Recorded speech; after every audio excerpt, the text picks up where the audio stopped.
우리가 또 새로운 날이 오면 뭔가 새로운 것을 하고자 하는 그런 마음들이 있습니다.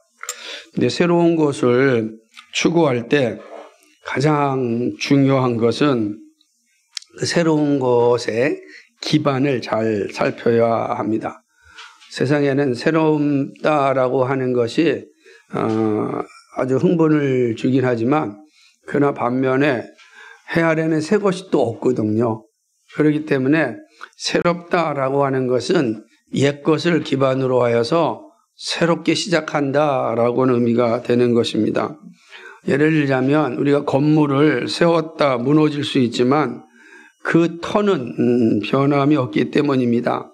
수많은 시간이 흘러서 전혀 다른 건물들이 세워집니다. 그래서 우리는 새 건물이다 그러지 않습니까? 하지만 그 터는 동일한 터입니다. 터가 없다면 새로운 것을 세울 수가 없습니다. 가끔 댐으로 인하여 수몰된 그런 지역을 볼 때가 있습니다. 그곳은 더 이상 건물을 지을 수가 없습니다. 왜냐하면 터가 사라졌기 때문입니다. 그러나 반면에 댐이 사라지면 그곳에 다시 건물을 지을 수 있습니다. 터가 존재하기 때문입니다. 그죠? 그래서 터가 사라지면 우리는 새로운 곳을 결코 질 수가 없습니다. 새로운 일도 할 수가 없는 겁니다.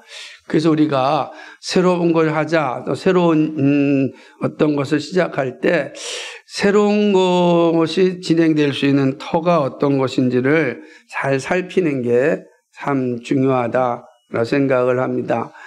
이렇게 말씀드리는 것은 코로나19 이후에 한국교회를 향하여 들리는 많은 이야기 가운데 하나가 이제 한국교회는 이전 생태계가 아니라 새로운 생태계가 형성되었다라고 하는 말을 합니다. 여러 사람들이 미래학자들도 그러고 많은 교회론자들도 이런 말을 하는 것을 듣습니다. 그래서 이전의 교회론으로는 더 이상 교회가 존재할 수 없다라고 하는 말을 많이 합니다. 그러나 아무리 저는 생각해 봐도 그 말이 정답이 아닙니다. 그렇다고 해서 오답도 아닙니다. 그러니까 정답도 아니지만 또 오답도 아닙니다. 무슨 의미일까요? 저는 본래의 터를 튼튼하게 하고 새로운 건물을 올려야 한다라고 하는 사실이죠. 다시 말한다면 성경이 말하고 역사가 증언하고 있는 교회를 회복하고 그리고 시대에 맞는 교회를 세워가야 함을 의미합니다. 그러니까 우리의 터가 건강하게 잘 만들어 놓고 그곳에 새로운 생태계에 합당한 교회를 세울 때 흔들리지 않고 무너지지 않습니다. 그런데 이 터가 흔들리고 또 이 터가 바뀌어지면 사실은 성경이 말하는 본질적인 교회가 세워진다라고 하는 것은 저는 불가능하다 생각을 합니다. 터가 흔들리면 어떤 교회도 세워질 수가 없기 때문입니다. 저는 2024년 우리 교회 표어로 다시 복음으로라고 정하고 시작하였습니다. 이 의미는 우리의 터가 무엇인지를 다시금 확인하고자 하는 의미입니다. 코로나19 이후에 수없이 많은 교회 생태계의 변화를 말하면서 여전히 이 터에 대해서는 그렇게 강조하지 않는 현실을 보게 됩니다. 저는 우리의 터가 어떤 것인지를 명확하게 인식하는 게 중요한데 그것은 바로 복음이다라고 하는 것이죠. 교회는 복음이라고 하는 터 위에 세워집니다. 그래서 복음의 터가 무너지면 교회는 존재할 수 없습니다. 당연히 새로운 교회도 존재할 수 없습니다. 터가 없는데 어떻게 새로운 교회가 생길 수 있겠습니까? 혹 세워지는 것 같이 보인다 할지라도 마침내 무너지고 맙니다. 그러니까 복음의 터가 견고할 때 바른 교회가 세워지게 됩니다. 그래서 이게 되게 중요한 내용이다라고 하는 것이죠. 그리고 그 복음의 터가 견고할 때 복음의 능력도 나타납니다. 오늘 우리가 읽은 이 누가복음 9장 이 말씀 1절로부터 6절까지는 이러한 생각을 우리에게 잘 가르쳐 주고 있습니다. 예수님께서 공생애를 시작하시고서 하신 일이 제자들을 부르시고 훈련시키는 일이었습니다. 열심히 훈련시켰습니다. 그러나 훈련만 시킨 것이 아니고 훈련을 실습할 수 있도록 또 실습의 장으로 보내셨습니다. 그것은 예수님이 이 땅에 오신 목적을 제자들도 그대로 순종하게 하기 위함이었습니다. 훈련하고 가르쳤던 예수님께서는 때가 되어서 이제 제자들이 홀로 설 수 있는 훈련을 시킵니다. 바로 예수님 없이 제자들 스스로가 가서 복음을 전하는 일입니다. 이 장면은 오늘 우리 교회와 똑같습니다. 그래서 예수님이 지금 눈에 보이도 우리가 있지 않잖아요. 근데 지금 우리가 이곳에 교회를 세우지 않습니까? 이 장면과 같은 겁니다. 예수님 없이 교회를 세우는 게 무엇일까? 이거를 이제 실제로 체험하도록 훈련의 장으로 보내는 것입니다. 예수님은 12 제자를 부르시고 그들을 잘 가르쳤습니다. 그리고 그들을 보내실 때에 놀라운 선물을 주시는데 귀신을 제어하며 병을 고치는 능력과 권위를 주었습니다. 그러니까 이 마귀가 굴복할 수 있는 그 권세가 예수님에게 있는데 그 예수님의 권세를 제자들에게도 주었다라고 하는 거죠. 그러니까 제자들도 가서 이 복음을 전할 때 예수님이 가진 권세로 전할 수 있는 겁니다. 그러면 마귀들이 그 권세에 무릎 꿇게 되는 것이죠. 그리고 하나님 나라를 전파하고 병든 이들을 고치게 하려고 내보내십니다. 전도 사역의 파송이라고 할 수가 있습니다. 1절과 2절의 내용이 그런 모습을 담고 있습니다. 예수님은 전도자로 파송받는 제자를 향하여서 의미심장한 명령을 합니다. 성경은 항상 이런 관점에 되어 있습니다. 앞부분에 서술하고 뒷부분에 명령합니다. 그래서 이걸 갖다가 모든 성경의 핵심적인 건 뭐냐면 성경을 읽을 때 하나님은 직설법과 명령법을 통해서 말씀하신다라고 하는 거 설명했고 그 다음에 이제 명령하는 구조가 되어 있습니다. 복음서를 읽든지 서신서를 읽든지 이건 기본적인 기초적 문법이라고 할 수가 있습니다. 지금 예수님께서 이제 명령을 하시는데 첫째, 여행을 위하여 아무것도 가지지 말라라고 하는 명령입니다. 둘째는 지팡이, 배낭, 양식, 돈 가지지 말고 옷도 2벌을 가지지 말라. 아무것도 가지지 말라 할 때 그 아무것도가 뭔지를 말씀하죠. 지팡이 되게 중요합니다. 우리는 지팡이가 별로 안 중요하지만 광야를 살아가는 특별히 갈릴리 지역 같은 데는요 다 산이에요. 다 그러니까 이게 되게 중요합니다. 지팡이가. 그래서 옛날 그림들 보면 다 이렇게 지팡이를 갖고 있지 않습니까? 단지 그 목동들의 지팡이뿐만 아니라 이 지팡이가 매우 유용하기 때문에 그렇습니다. 당연히 배낭, 양식, 돈도 가지 말고 옷도 2벌도 가고 가지 말라는 거죠. 아주 그냥 철저하게 하나님이 먹이시고 입히시는 것에 순종하라는 의미를 담고 있습니다. 셋째는 어느 집에 들어가든지 머물다가 떠나라는 명령입니다. 넷째, 누구든지 영접하지 않으면 떠날 때 먼지를 떨어버리라는 명령인 것입니다. 그리고 이거를 통해 증거를 삼으라는 내용이죠. 이 말은 철저하게 하나님의 뜻에 순종할 것을 말씀하고 있는 것입니다. 그리고 어느 집에도 머물지 말라라고 하는 거 다시 살펴보겠지만은 그러니까 한순간도 거기서 여기가 좋사오니 하고 머물지 말라는 거예요. 소명에 충실하게 자기의 길을 끝까지 감당하라는 거죠. 그러나 영접하지 않는 자들을 향하여서는 분명히 증거를 삼으라. 마지막 심판대 앞에 섰을 때 저들이 변명하지 못하도록 예를 들자면 성경에 그러지 않습니까? 아니 언제 저들이 우리에게 복음을 전했습니까? 라고 말할 때 내가 너희 집 앞에서 먼지를 털어본 일을 제자들이 먼지를 터는 것을 보았다. 이것으로 이제 더 이상 항소가 불가능하게 되는 것을 의미하는 것이죠. 그러므로 장차에서 심판 앞에서 영접치 않은 이들이 받을 심판에 대한 증거를 삼을 것을 명령하십니다. 이게 3절과 5절의 내용인 것입니다. 그런 후에 제자들에게 일어날 일을 기록하는데 제자들이 나가서 마을에 다니면서 복음을 전할 때 놀라운 일이 일어났는데 병이 고쳐지게 됩니다. 병이 고쳐진다라고 하는 것은 죄의 근거가 이제 사라지게 되는 거죠. 그러니까 병의 원인은 죄에 있는데 병이 고쳐졌다라고 하는 것은 죄 사함을 얻었음을 보게 되는 것이죠. 예수님은 이러한 사건들을 끊임없이 이제 보여주고 있었는데 제자들이 그 일을 감당하게 되었습니다.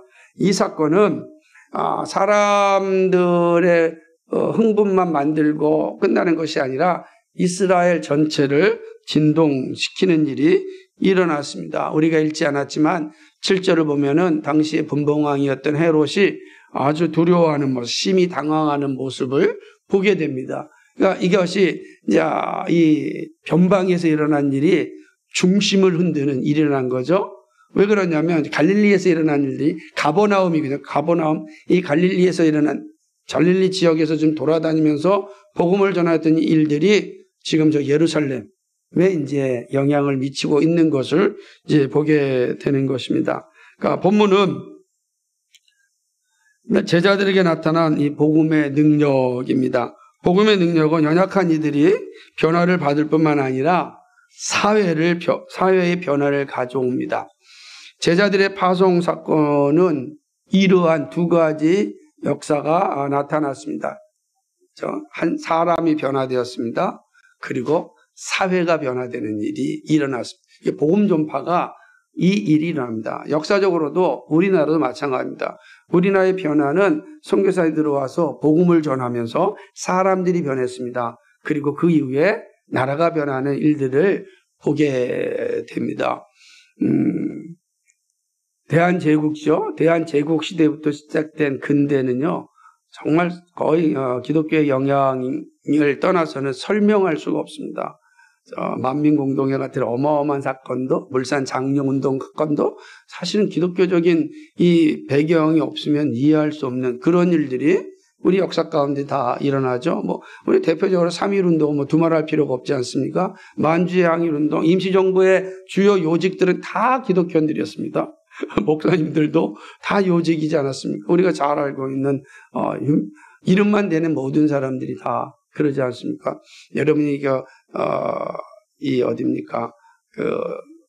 많은 사람들이 모이고 있는 서울역에 가게 되면 멋진 이렇게 동상이 하나 있는데 그 집사님인데 갑자기 없죠. 어쨌든 그러니까 거의 모든 역사 속에서 한국 근대사는 기독교를 빼고서는 사실은 설명할 수가 없다. 근데 그분들이 와가지고서 사회를 변화시켜야 됐다. 그러지 않았단 말이에요. 복음을 전한 겁니다.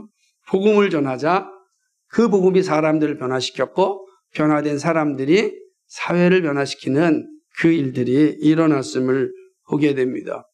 그 예표가 오늘 우리가 읽은 이 누가복음 9장 1절로부터 6절 혹은 7절까지의 내용이라고 볼 수가 있습니다.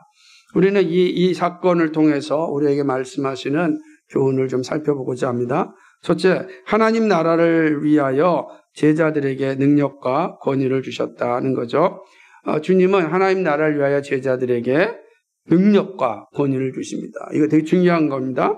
예수님이 이 땅에 오신 최종적 목적은 하나님 나라 건설입니다. 하나님 나라는 회심한 그리스도인의 공동체입니다. 다시 말하면 하나님의 다스림을 받는 나라입니다. 그러니까 이 나라를 세우시기 위하여 오셨습니다. 그러므로 예수님이 오셔서 하신 건 때가 찼고 하나님 나라에 가까웠으니 회개하고 복음을 믿으라라고 한 것이 예수님의 첫 번째 선언입니다. 하나님 나라가 가까웠으니 너희를 복음을 듣고 회개하고 복음을 믿으라라고 하는 것이죠. 그런데 이 하나님의 나라는 저절로 스스로 세워지지 않습니다. 또 하나님의 나라는 예수님 홀로 세우지 않습니다.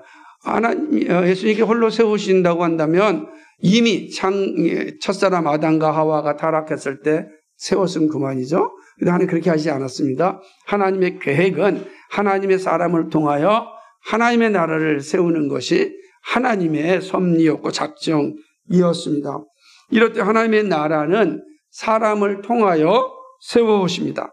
이때 사람은 예수 그리스도를 따르는 제자를 의미합니다. 제자는 복음을 고백한 사람입니다.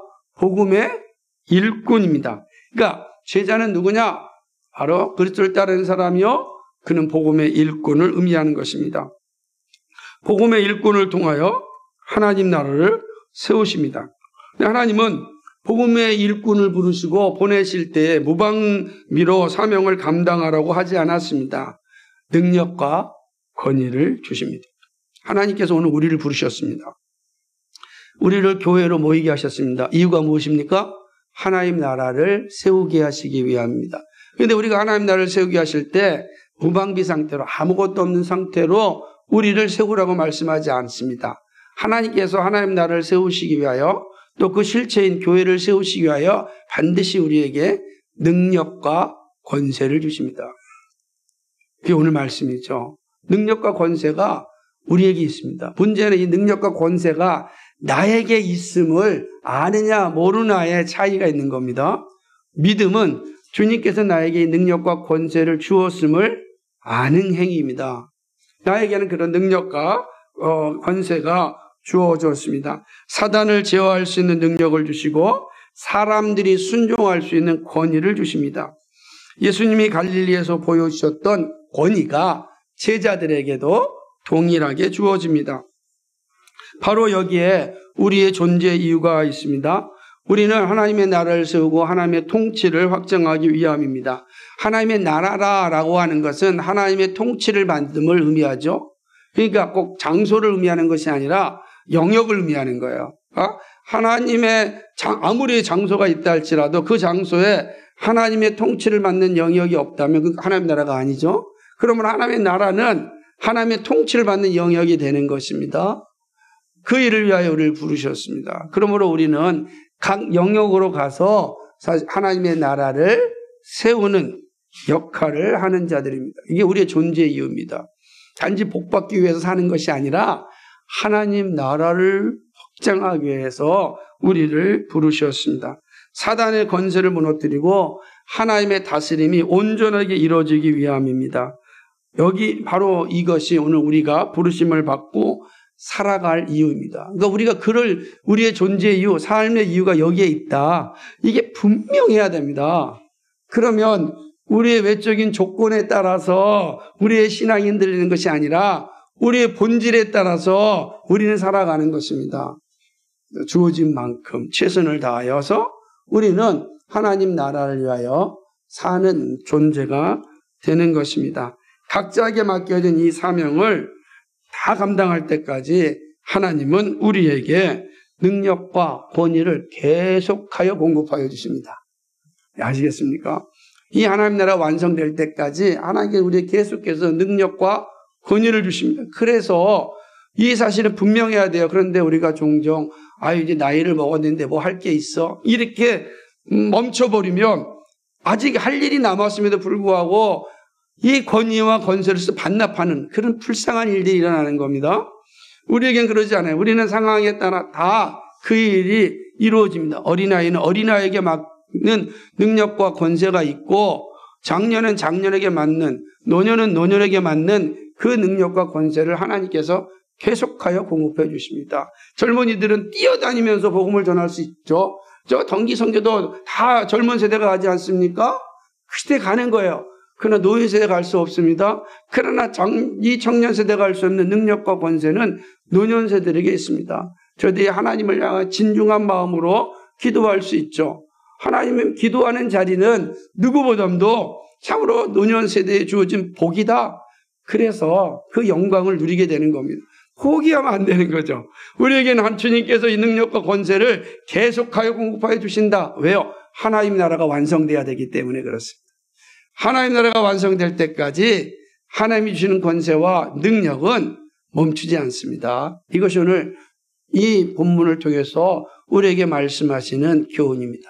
두 번째는요, 하나님 나라를 위하여 제자들이 할 일, 권세와 권위를 받은 제자들이 할 일은 순종입니다. 하나님 나라를 전파하도록 제자를 부르신 주님은 제자들이 이 사명을 감당할 수 있도록 능력과 권세를 주십니다. 하나님 나라는 하나님의 통치가 임함을 의미합니다. 삶의 모든 영역에 하나님의 통치가 임할 때 하나님 나라가 세워집니다. 이 나라는요, 아픔이 없는 나라입니다. 슬픔이 없는 나라입니다.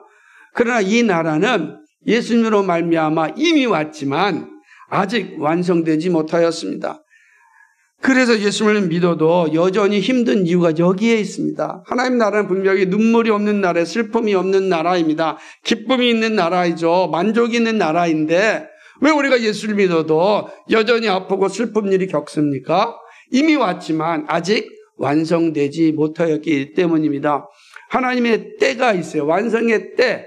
그 때는 반드시 옵니다. 왜냐하면 그리스도가 이 땅에 오셨던 것처럼 하나님의 나라가 완성되는 때도 반드시 오게 되어 있습니다. 우리는 이미 왔던 하나님의 나라와 아직 완성되지 않은 하나님 나라의 사이 속에서 하나님 나라의 건설을 위하여서 살아가는 존재입니다. 그래서 하나님께서 그렇게 그 사명을 위하여 우리를 부르셨습니다. 제자로 부름받은 이들에게 주어진 명령이 있습니다. 우리가 앞서 살펴보았듯이 전도 여행을 위하여 아무것도 가지지 말라고 하였습니다. 이 말은 철저하게 하나님의 준비하심을 믿고 순종할 것을 말씀합니다. 마치 이스라엘 백성들이 광야 40년을 지낼 때에 하나님께서 만나와 메추라기를 그들에게 주셨습니다. 여러분 놀라운 일이지 않습니까? 그리고 여섯째 날은 안식일을 위하여서 두 오매를 이제 얻게 되는 것이죠. 그러한 안식일날 내리지 않습니다. 이 여정이 40년 동안 진행되었습니다. 위대하지 않습니까? 이스라엘 백성들은 그 약속의 말씀을 믿고 순종합니다. 오늘 먹을 거 걷기만 하면 됩니다. 내일 주님이 약속하여 주셨으니까 내일은 믿음으로 눈을 뜨면 되는 겁니다. 마찬가지입니다. 제자들이 복음을 위하여 살아갈 때에 너희들이 무엇을 먹을까 무엇을 마실까 염려하지 말라. 이 모든 것이 너희에게 있어야 될 것을 아버지께서 하신다. 너희는 그의 나라와 그의 의를 위하여 살아라 말씀하셨습니다. 그 내용이 바로 아무것도 가지지 말고 가라. 그렇게 말씀하는 것입니다. 놀라운 일이죠. 또한 어떤 순간에도 어느 집에 들어가서 오래 머물지 말라는 것입니다. 여러분 전도 여행할 때 그 척박한 광야 생활을 할 때 먹을 것이 충분하진 않지만 일용할 형식으로 채워주셨지만은 그러나 몸이 피곤하지 않겠습니까? 어느 집에 들어갔는데 진수성찬이 나옵니다. 그래서 따뜻한 아랫목이 있습니다. 그러면 쉬고 싶죠. 마치 예수님의 제자들이 변화상에 올라갔을 때 엘리야와 모세와 예수님을 변화된 걸 보자 뭐라고 얘기했으면 베드로가 말하기를 주님 여기가 좋사오니 우리 여기에 초막셋을 짓고 여기서 살았으면 좋겠습니다. 얼마나 좋겠어요. 그죠? 생각해 보세요. 예수님, 모세, 엘리야와 함께 같이 산 최고 아니겠습니까? 근데 예수님이 뭐라 그러십니까? 내려가자. 다시 현장으로 내려와서 우리가 있어야 될 곳은 거기가 아니다. 왜요? 우리는 영원한 하나님 나라가 주어지니까 걱정하지 말라는 거예요. 영원히 쉴 나라가 있고 영원히 안식할 곳이 있고 영원히 기쁨을 누릴 곳이 있다는 거예요. 그런데 그 나라를 위하여 지금 너희들이 할 일이 있다. 사명을 감당할 때까지는 우리가 그 사명을 멈춰서는 안 된다라고 하는 것이죠. 영접하지 않는 집에서는 발에서 먼지를 떨어서 그 집을 심판받을 때 증인으로 삼게 하라는 명령을 받습니다. 하나님 나라를 위해 사는 제자들에게 필요한 것은 다른 게 아니라 이 말씀에 대한 순종입니다. 예수님이 이 땅에 오셔서 죽기까지 복종하셨습니다. 하나님은 예수님의 순종을 기쁘게 받으셨습니다. 순종이 제자들의 자세입니다. 순종이 없는 예배는 의미가 없습니다. 순종이 없는 제사가 의미가 없는 거예요. 가장 무익한 예배는 순종이 없는 예배입니다. 말씀에 대한 순종이 있을 때 예배가 예배될 수 있습니다. 여러분이 말씀에 대한 순종하는 마음으로 예배할 때 이 예배가 참 예배가 되고 이 예배함을 통하여 하나님의 능력과 권세가 하염없이 끊어지지 않고 우리에게 주어지는 것입니다. 사실은 그러나 제자들의 관점에서 보면 얼마나 황당합니까? 그죠? 아무것도 가지지 말라고요. 여러분,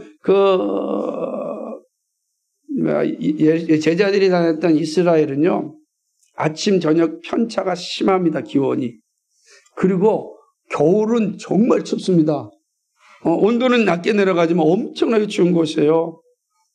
그 분지 안에 있는 그런 지역이기 때문에 그 산 위의 동네와 산 아래 동네는 이루 말할 수 없는 편차가 있는 곳입니다.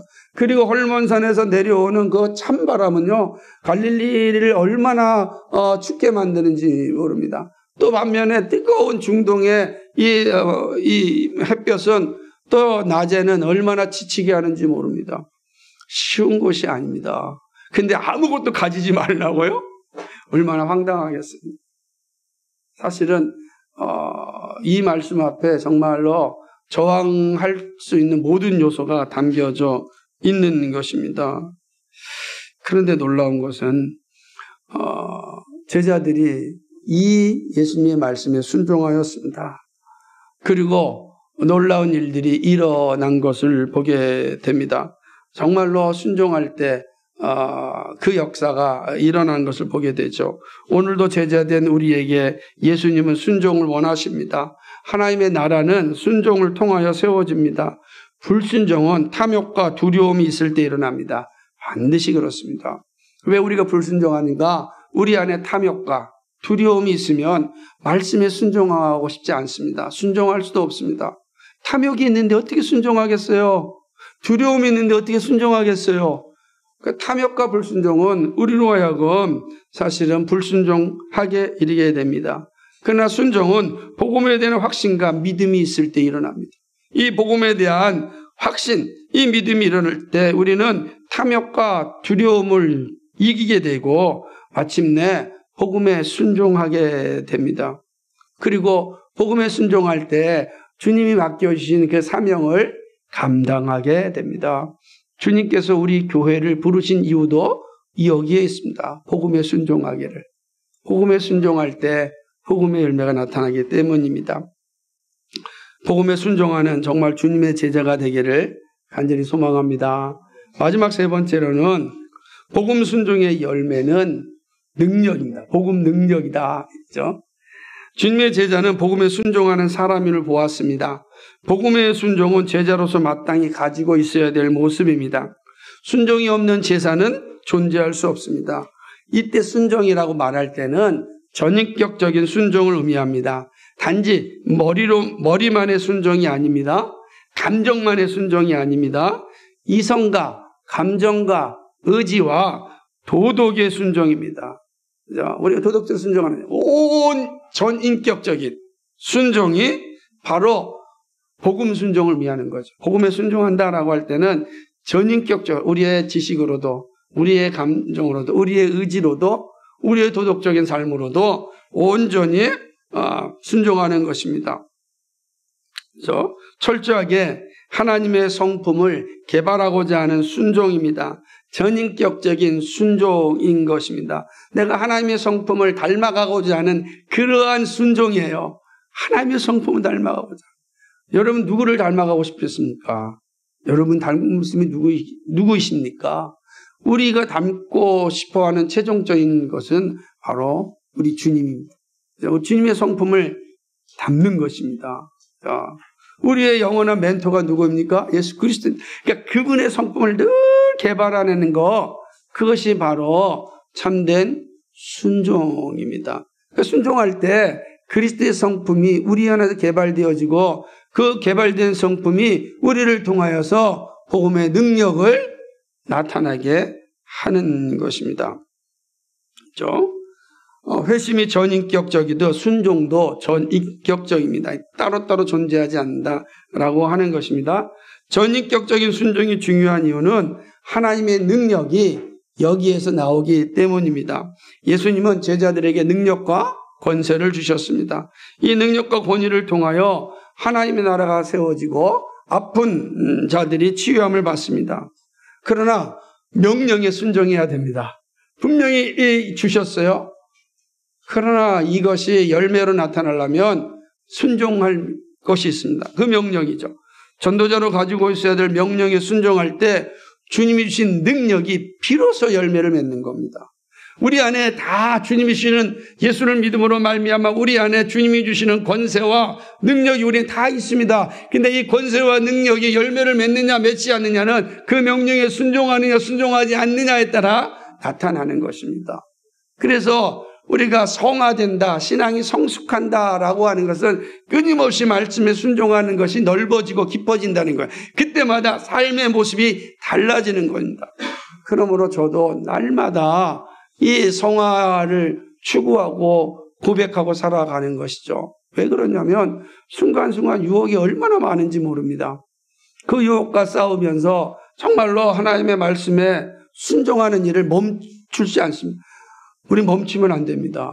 주님 오시는 그날까지 멈춰서는 안 됩니다. 끊임없이 그 일을 감당해 가야 하는 것입니다. 그럴 때 능력의 열매가 나타나는 것입니다. 6절의 모습은 제자들이 예수님의 말씀에 순종하였을 때 나타나는 일입니다. 복음이 증거되고 병이 고쳐지는 일이 일어났습니다. 엄청난 거 아닙니까? 여기서 병은 단지 육체적인 질병만을 의미하지 않습니다. 정신적이고 사회적인 질병까지 포함합니다. 이런 질병이 치유가 되는 것입니다. 복음이 주는 능력입니다. 제자들이 복음에 순종할 때 복음의 능력이 나타나서 육체적인 것뿐만 아니라 정신적이고 사회적인 질병도 치유가 되는 것입니다. 복음이 증거되는 곳마다 역사가 증명하고 있습니다. 그런 역사를 우리도 보고 있지 않습니까? 그것이 오늘 이 누가복음 9장 6절에서 우리에게 보여주시는 그런 모습입니다. 그런데 이 능력은 단지 이러한 질병만 치유하는 것이 아니라 불의한 지도자의 양심을 두들겼습니다. 7절에 있는 말씀처럼 아무 죄 없는 세례 요한을 감옥에 가두고 자기 탐욕 때문에 가두지 않았습니까?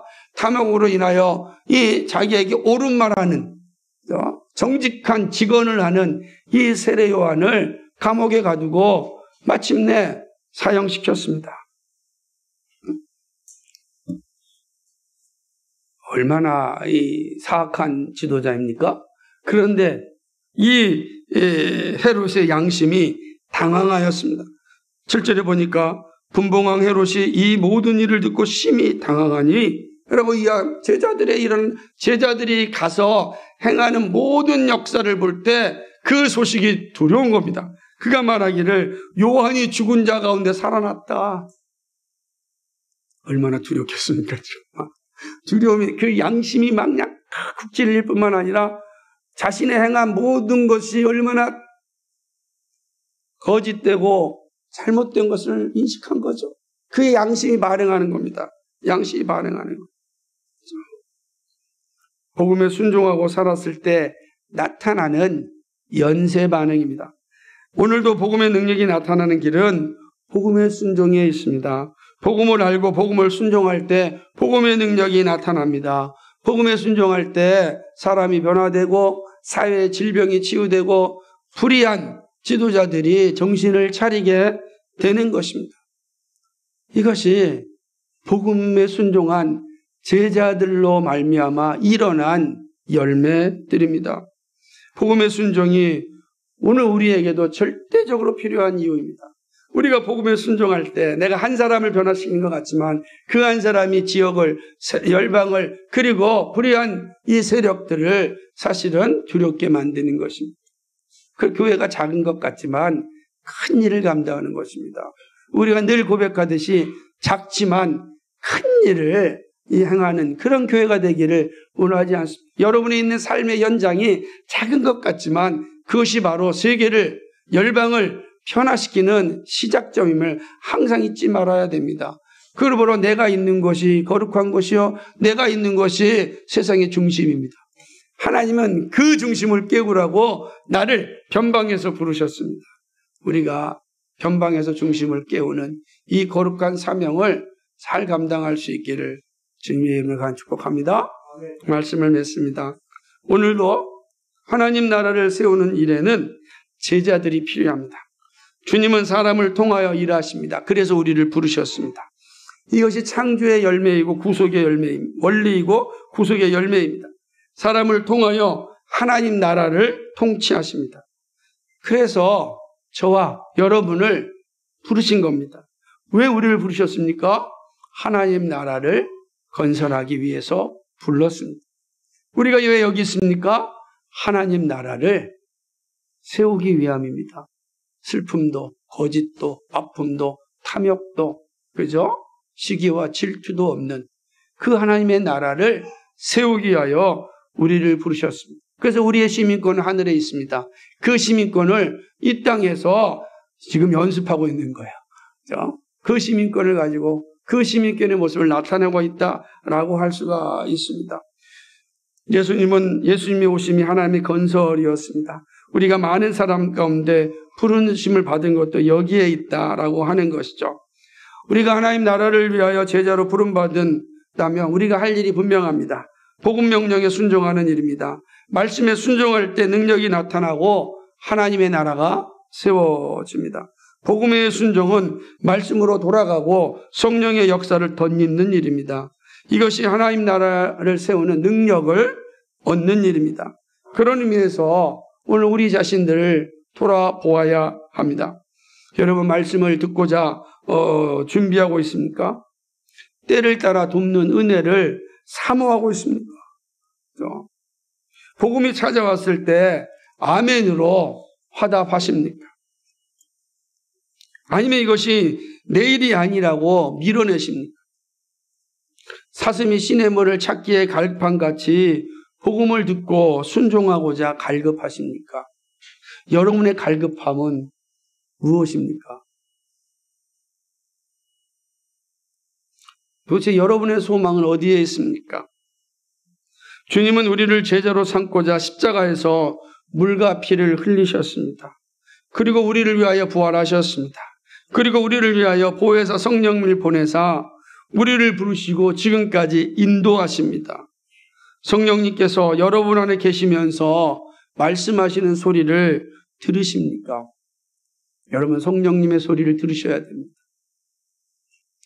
그래서 얼마 전에 한 목사님이 찾아왔습니다. 그래서 서로 이야기를 하는데 이렇게 이야기하는 거예요.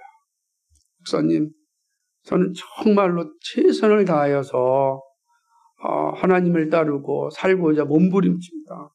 기도하고 정말 거룩하게 살고 몸부림치고 제가 할 수 있는 최선을 다하는데 어떻게 가면 갈수록 이렇게 나의 죄된 모습만 드러나는지 모르겠습니다. 제가 그분을 아니까 정말 열심히 사셨던 분이에요. 아주 긴 시간 동안 젊은 시절을 저 서울역에서 노숙자들을 위해서 젊음을 다 바쳤던 아주 귀한 분입니다. 자신의 모든 것을 다 이렇게 버리면서 사셨던 분인데 그 얘기하는 거예요. 제가 뭐라고 대답하겠어요? 그 말 들으니까 할 말이 없는 거예요. 왜냐하면 똑같거든요. 정말 하나님 나라를 위해서 열심히 살려고 하지만 끊임없이 찾아 들어오는 이 죄성이 얼마나 힘들게 하는지 모릅니다. 우리가 영적으로 성장할 만큼 죄도 확장됩니다. 그리고 영적으로 성장하면 죄에 대한 민감성이 점점점 커집니다. 그래서 신앙이 성숙하면 성숙할수록 죄에 대한 통곡함이 더 커지는 겁니다. 죄를 아니까 죄에 대한 민감성이 있기 때문에 그렇습니다. 성령님께서 내면에서 말씀하시는 소리에 민감하니까 자신이 정말 부족하고 연약함을 인식하게 되는 겁니다. 무감각하면은 죄에 대한 민감성이 없습니다. 그럼 죄가 더 커지지도 않아요. 왜? 이미 그 작은 죄로도 점령했으니까. 사랑하는 여러분, 늘 우리를 위하여 탄식하시는 성령님의 기도를 아십니까? 오늘도 우리를 위해서 탄식하고 있습니다. 하나님 나라를 위하여서 복음에 순종하고 정말로 이미 온 하나님의 나라, 아직 완성되지 않았지만 반드시 완성된 그 하나님 나라의 영광을 반드시 누리기를 원하시는 그 성령님께서 우리 안에서, 우리 내면에서 탄식하며 기도합니다. 믿음으로 살라고, 복음의 능력을 나타내는 사람이 되라고. 사랑하는 여러분, 주님은 우리를 제자로 삼으시고 능력과 권위를 주셔서 세상으로 보내십니다. 우리가 살아갈 세상이 아무리 험해도 이길 수 있는 것은 주님의 약속 때문입니다. 내가 너희에게 권세와 능력을 주겠다. 사랑하는 여러분, 여러분은 결코 혼자가 아닙니다. 여러분의 외적인 조건에 따라서 능력이 있고 권세가 있고가 결정되지 않습니다. 여러분은 하나님의 자녀로서 주님께서 약속하신 권세와 능력을 이미 받으셨습니다. 주님은 그 권세와 함께 보혜사 성령을 여러분에게 우리에게 다 보냈습니다. 그러므로 우리는 혼자가 아닙니다. 결코 혼자가 아닙니다. 앞으로도 아닙니다. 주님이 항상 함께 하십니다. 그 어떤 환경에서도, 그 어떤 상황에서도 우리는 결코 혼자가 아닙니다. 아무리 힘들고 어려운 상황이 온다 할지라도 나 혼자 겪는 것이 아닙니다. 우리 주님이 함께 하십니다. 반드시 기억하십시오. 우리 주님이 어제나 오늘나 영원토록 나와 함께 하십니다. 그곳이 어디든지 무슨 일을 하고 있든지 그곳에 주님이 나와 함께 하십니다. 그러므로 언제나 어디에나 어떤 상황 가운데 있을지라도 여러분 주님께 뜻을 구하고 나아가시기 바랍니다. 주님 바로 거기 계세요. 바로 거기 계십니다. 주님의 약속이 있습니다. 가까이 가시기 바랍니다. 주님이 오늘도 주시는 말씀에 귀를 기울이고 아멘으로 화답하시기 바랍니다. 주님이 나와 함께 하시고 나와 동행하십니다. 내가 갔던 그 길을 미리 가신 주님이십니다. 오늘도 이 선포된 복음에 순종하여 오늘 복음의 능력자로 살아갈 수 있기를 바랍니다. 그래서 우리에게 맡겨주신 하나님의 나라를 건설하는 일에 귀하게 쓰임받는 여러분의 삶이 되기를 주님의 이름으로 간절히 축복합니다. 기도하겠습니다. 거룩하시고 자비하신 하나님 아버지, 참 고맙고 감사를 드립니다. 우리가 무엇이 간데 이렇게 사랑하여 주셨습니까? 우리가 무엇이 간데 이런 권세와 권위를 주셨습니까? 우리가 무엇이 간데 하나님의 나라를 세울 수 있는 그러한 자격을 주셨습니까? 그러한 사명을 주셨습니까? 오, 주님 감사합니다. 우리에게 영원한 안식이 있고 영원한 기쁨이 있고 영원한 즐거움이 있고 영원한 만족이 있는 하나님의 나라를 세워가라고 말씀하신 그 사명을 주심에 감사합니다. 마침내 그 영광의 나라에 들어가겠지만 아직 완성되지 않은 이 나라에서 그 나라를 위하여 애쓰고 수고할 수 있도록 은혜를 주셔서 감사합니다. 하나님, 이 땅에서 나에게 주어진 삶의 현장에서 믿음으로 감당하며 살아갈 수 있도록 인도하여 주옵소서. 주님 부르셨습니다. 사명을 주셨습니다. 하나님 말씀에 늘 순종하여 주님께서 말씀하셨고 약속하셨던 그 열매를 꼭 보는 자 되게 하여 주시옵소서. 감사합니다. 예수 그리스도의 이름 받들어 기도하옵나이다. 아멘.